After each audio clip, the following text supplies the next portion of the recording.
ഒരുപാട് ചെടികളുള്ള വീട് നമ്മളെ തൊട്ടടുത്തുണ്ടെങ്കിൽ ഇടയ്ക്കിടയ്ക്ക് ഇതേപോലെ കുറേ ഐറ്റംസ് നമുക്കും കിട്ടും കേട്ടോ. നമ്മുടെ തൊട്ടപ്പുറത്തെ വീട്ടിലെ താത്ത അവിടെ വളർന്ന ഒരുപാട് ചെടികൾ മുറിച്ച് മാറ്റിയിട്ടുണ്ടായിരുന്നു കേട്ടോ. അവർക്ക് ആവശ്യമുള്ളതിലേറെ കൂടുതൽ വളർന്നുകൊണ്ടായിരിക്കാം കുറേ കട്ട് ചെയ്ത് മാറ്റിയിട്ടുണ്ടായിന്. ആവശ്യമുള്ളതൊക്കെ എടുത്തോന്ന് ആ താത്ത പറഞ്ഞിട്ടുണ്ടായിരുന്നു കേട്ടോ. അപ്പോൾ ആയിഷ പോയിട്ട് അവിടെ കണ്ട് ഒട്ടുമിക്ക ചെടികൾ എടുത്ത് കൊണ്ടുവന്നിട്ടുണ്ട്. അന്ന് എൻ്റെ ചെടികളൊക്കെ വാടിപ്പോയതുകൊണ്ട് ഇപ്രാവശ്യം കെട്ടിയ ഉടനെ തന്നെ ഞാൻ വെള്ളത്തിലിട്ട് വെച്ചിട്ടുണ്ടായിരുന്നു കേട്ടോ. അങ്ങനെ ഇതാ പതിവ് പോലെ നമ്മൾ ആയുധെടുത്ത് ഇറങ്ങിയിട്ടുണ്ട്. പിന്നെ ഇതാ ഞാൻ ഓരോ ചെടി എടുത്ത് നടാനുള്ള ഒരു പരുവത്തിലാക്കി വെക്കുന്നുണ്ട് കേട്ടോ. ഈ ഒരു വൈറ്റ് പൂക്കളുള്ള ബുഷ് ചെടി ഞാനന്ന് അത്രയും ആഗ്രഹിച്ചിട്ട് കൊണ്ടുവന്നിരുന്നു. പക്ഷെ അതൊക്കെ വാടിപ്പോയി. പക്ഷെ ഇന്ന് എനിക്കത് കുറെ കിട്ടിയിട്ടുണ്ടായിരുന്നു. അപ്പൊ ഞാനത് വരിക്ക് അങ്ങോട്ട് കുത്തി കൊടുത്തിട്ടുണ്ട് കേട്ടോ. പിന്നെ ബാക്കിയുള്ള ചെടികൾ ചട്ടിയിൽ നടാന്ന് കരുതി. പിന്നെ എന്റെ കയ്യിൽ ആകെ ഉള്ളൊരു വളം എന്ന് പറയുന്നത് ഈ ഒരു ആട്ടുംകാട്ടാണ് കേട്ടോ. അത് നമ്മൾ തൊട്ടപ്പുറത്ത് ആടുള്ളതുകൊണ്ട് കിട്ടാൻ വലിയ ബുദ്ധിമുട്ടൊന്നുമില്ല. അപ്പൊ ഓരോ ചെടിന്റെ മുരട്ടിലും പിന്നെ ചട്ടിയിലും ഒക്കെ ഞാൻ ഈ ഒരു വളം ഇട്ട് കൊടുക്കുന്നുണ്ട്. ചട്ടിയിൽ കുത്താൻ വിചാരിക്കണ ഈ മൂന്നെണ്ണം ഒരേ കളറാണെങ്കിലും വെറൈറ്റി ചെടികളാണ് കേട്ടോ.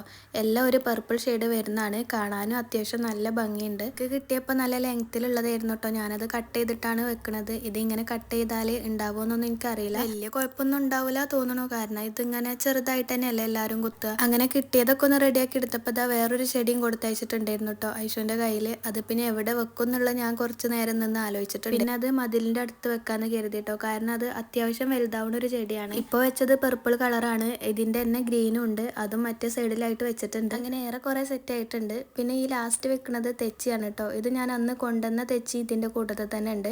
അത് ചെറുതായിട്ട് വേരൊക്കെ പിടിച്ചിട്ടുണ്ടായിരുന്നു. അപ്പോൾ അതെല്ലാം കൂടി മിക്സ് ചെയ്തിട്ട് ഞാൻ ഇവിടെ വെക്കാം. പിന്നെ ഇത് മണി പ്ലാന്റ് പോലുള്ളൊരു ചെടിയാണ് കേട്ടോ. അതായത് വെള്ളത്തിൽ ഇട്ട് വെക്കാൻ പറ്റുന്നതാണ്. നമുക്ക് ഇൻഡോർ പ്ലാന്റ് ആയിട്ട് ഉപയോഗിക്കാം. ഇത് ഞാൻ വെള്ളത്തിൽ തന്നെ ഇട്ട് വെക്കാണ് കേട്ടോ. കാരണം ഇത് നടാൻ പറ്റിയൊരു പ്ലേസ് ഇപ്പോൾ കണ്ടിട്ടില്ല. അത് നല്ലൊരു സ്ഥലത്ത് ഇത് വെക്കണം എന്നുണ്ട്. ഇത് അത്യാവശ്യം കാട് പോലെ വളരും. പക്ഷെ വെട്ടി ഒതുക്കി വൃത്തിയാക്കിയാൽ കാണാൻ നല്ല ഭംഗിയാണ് കേട്ടോ. അങ്ങനെ ചെടി നടലൊക്കെ കഴിഞ്ഞ് പിന്നെ ആ ഏരിയ ഒക്കെ ഒന്ന് വൃത്തിയാക്കി എടുക്കുന്നുണ്ട്. ഒരു പ്രാവശ്യം അടിച്ചൊരു മുറ്റാണ് വീണ്ടും പരന്നിട്ടുണ്ട്. അപ്പോൾ എല്ലാം കൂടി ഒന്ന് റെഡിയാക്കി എടുക്കാണ് കേട്ടോ. പിന്നെ അതാ കത്തിയും കൈക്കോട്ടൊക്കെ എന്നും കേൾക്കണ പോലെ കേക്ക് എടുത്ത് വെച്ചിട്ടുണ്ട്.